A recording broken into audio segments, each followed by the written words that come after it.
Assalamualaikum warahmatullahi wabarakatuh. Pemirsa yang berbahagia, pada kesempatan ini saya akan menjelaskan tentang tema yang sangat penting, yaitu tentang perbudakan. Mengapa tema ini penting?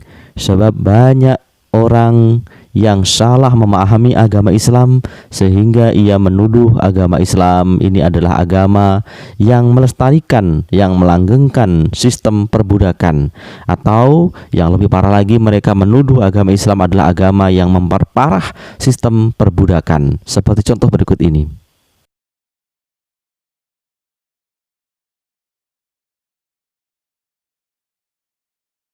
Pertanyaannya adalah, apakah betul agama Islam ini adalah agama yang melestarikan sistem perbudakan atau memperparahnya? Nah, untuk menjawab itu kita harus menggunakan salah satu pendekatan dalam Islamic Studies, yaitu pendekatan sejarah. Kalau kita lihat bahwa sistem perbudakan itu terjadi jauh hari sebelum Nabi Muhammad, sebelum Islam datang di tanah Arab. Perbudakan sangat banyak terjadi di Sumeria, di Akadia, di Mesopotamia, Babilonia, Mesir kuno, Mongolia, Yunani, Romawi, Persia, dan lain-lain. Pertanyaannya adalah, mengapa terjadi sistem perbudakan? Di antara sebabnya adalah ada 3 sebab terjadi sistem perbudakan. Yang pertama, perbudakan terjadi karena kemiskinan. Kemudian yang kedua, perbudakan terjadi karena kekalahan perang. Kemudian perbudakan terjadi karena perampokan dan pembajakan sehingga orang tersebut menjadi miskin. Ini kembali lagi ke sebab pertama. Kemudian, apakah Islam melanggengkan perbudakan atau justru memperparah? Ini pertanyaan, saya ulangi lagi. Ini pertanyaan sangat penting sekali. Jawabannya adalah tidak sama sekali. Islam sesungguhnya datang untuk menghilangkan atau menghapus sistem perbudakan dari muka bumi ini. Lalu pertanyaannya, bagaimana cara Islam untuk menghilangkan atau menghapus sistem perbudakan? Yaitu Islam menutup celah-celah terjadinya perbudakan, menutup sebab-sebab terjadinya perbudakan. Yang pertama, kemiskinan.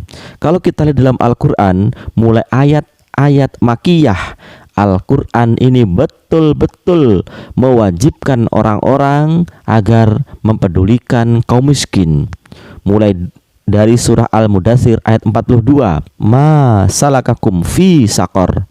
Kemudian qalu lam naku minal musallin walam naku nut'imul miskin. Kemudian surah Al-Maun sampai surah-surah Madaniyah, semuanya adalah mewajibkan supaya orang mengangkat atau tidak ada lagi orang-orang yang tidak peduli dengan kaum miskin.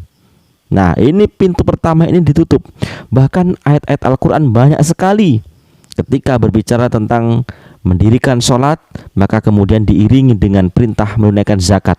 Dan mustahik zakat ini adalah diantaranya adalah kaum fakir miskin. Jadi sebab pertama tentang perbudakan, yaitu kemiskinan, ini ditutup oleh Islam. Sehingga argumen pertama tentang apakah Islam ini melanggengkan atau melestarikan sistem perbudakan ini tidak sama sekali. Mengapa terjadi kemiskinan yang sangat parah ketika itu sehingga terjadi sistem perbudakan? Sebab orang-orang miskin pada saat itu yang tidak bisa makan dipinjami oleh orang-orang kaya dengan sistem rentenir. Nah, sistem ini sesungguhnya sangat buruk sekali.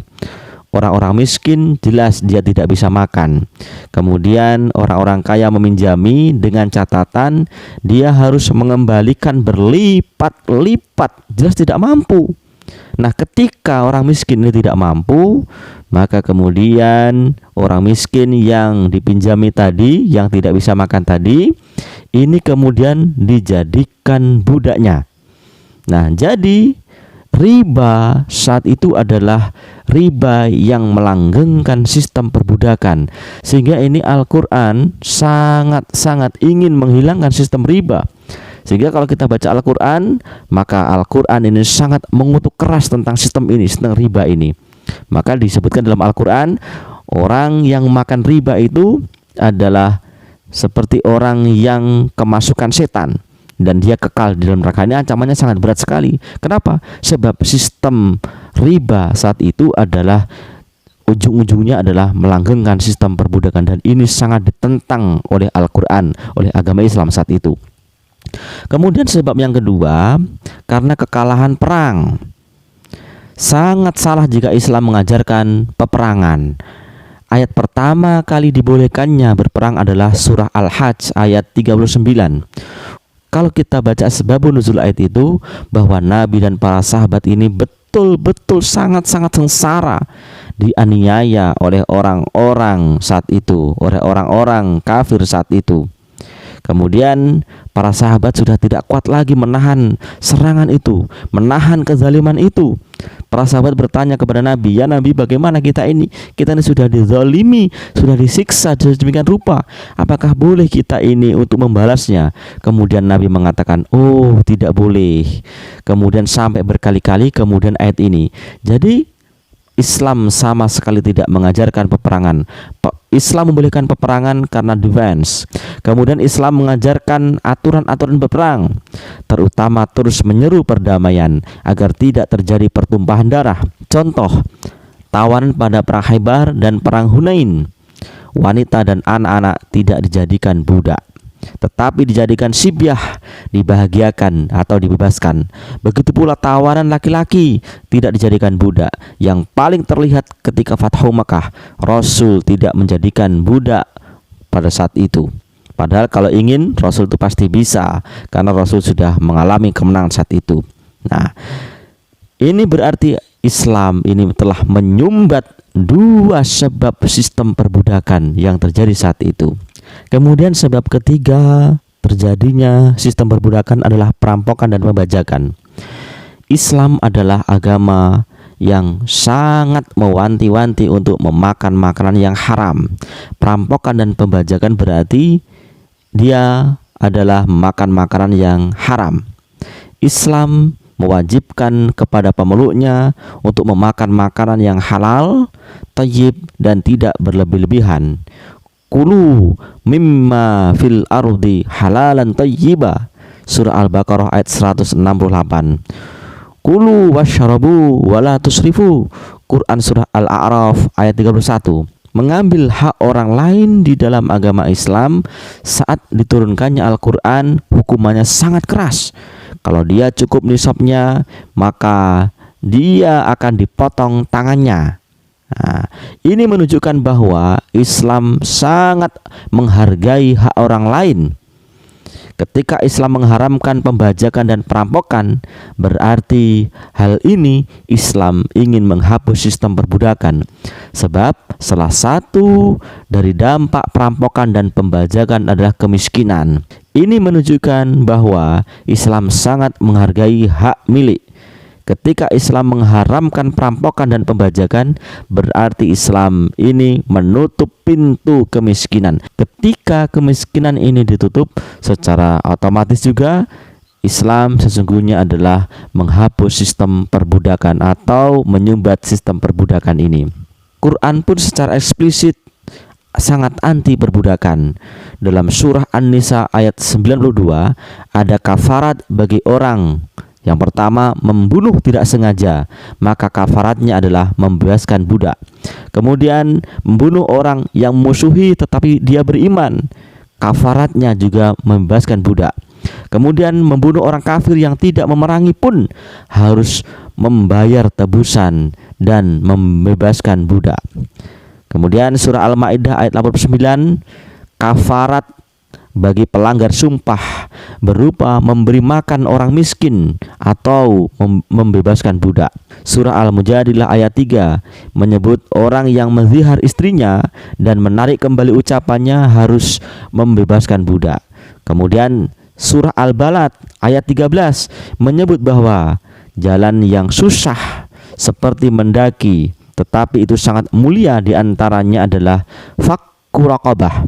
Ini juga membebaskan budak. Dari paradigma Al-Quran tersebut, maka sesungguhnya agama Islam ini datang adalah untuk menghapus sistem perbudakan. Islam sama sekali tidak melestarikan sistem perbudakan.